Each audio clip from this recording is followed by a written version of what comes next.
சில குட்டீஸ் எல்லாருக்குமே வந்து பாத்தீங்கன்னா ஒரு சிறப்பான குட் ஈவினிங்ப்பா. வீடியோக்குள்ள போறதுக்கு முன்னாடி 11th ஸ்டாண்டர்ட் தமிழ் ஓகேங்களா துணைத் தேர்வுல மிக மிக இம்பார்ட்டண்ட்டான கொஸ்டின்ஸ் தான் வந்து பாத்தீங்கன்னா ரிலீஸ் பண்ணியிருக்கிறாங்க.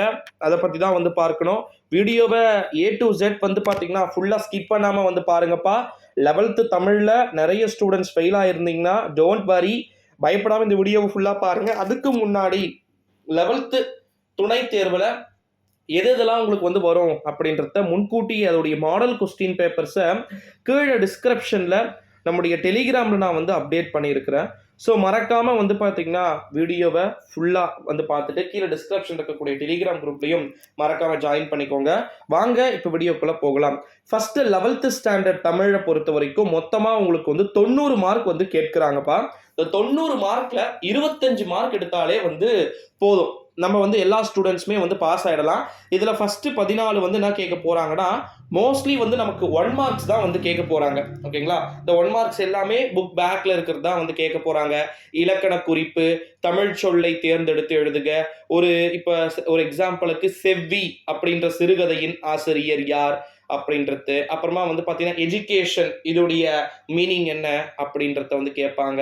அதுக்கப்புறம் தவறான இணையை தேர்வு செய்க.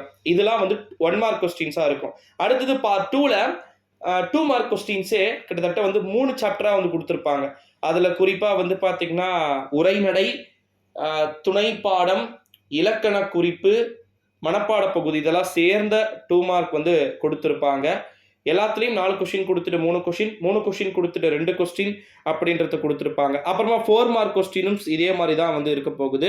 அது முடிச்சிட்டிங்க அப்படின்னா டைரக்டா அணிகள், ஓகேங்களா, வேற்றுமை அணி அல்லது உருவக அணியை எடுத்துக்காட்டுடன் விளக்குக அந்த மாதிரி. அப்புறமா வந்து பார்த்தீங்கன்னா எப்படி சொல்றது, ஒரு தலைப்பு அன்னை அப்படின்னு கொடுத்துட்டாங்கன்னு வச்சுக்கோங்க, அதில் ஒரு 8 லைன் எழுத சொல்லுவாங்க.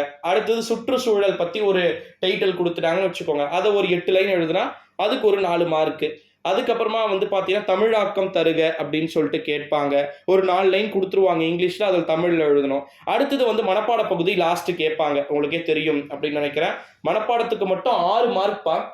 ஓகேங்களா, குறள் 1 மனப்பாடத்துக்கு 4 மார்க். அப்புறம் டிடிஎல் பொறுத்த வரைக்கும் உரைநடை, மனப்பாடம், அப்புறமா வந்து வேற என்ன இருக்கு, துணைப்பாடம், இதெல்லாம் சேர்ந்து 6 கேட்பாங்க. அப்புறம் கட்டுரை பகுதியெல்லாம் சேர்த்து இந்த 6ல் எதனா வந்து நம்ம 3 எழுதுனா போதும்.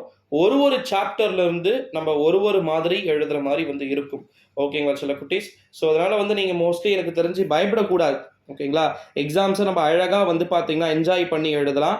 11th தமிழ் துணை தேர்வில் இதுதான் மோஸ்ட்லி கிட்டத்தட்ட வரும் அப்படின்ற மாதிரி இருக்கக்கூடிய கொஷின்ஸ் கூட நம்ம வந்து சொல்லிவிட முடியும்.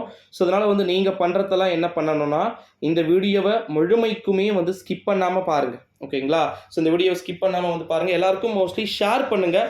அவங்களும் வந்து இந்த இன்ஃபர்மேஷன்ஸ் வந்து எல்லாமே வந்து தெரிஞ்சுக்கிட்டோம் நண்பர்களே. இது போல் பல வீடியோக்கள் தொடர்ந்து இருக்கிறது. ஸோ அதை பற்றி எல்லாத்தையுமே நம்ம A to Z வந்து பார்க்கலாம். மறக்காமல் இந்த வீடியோ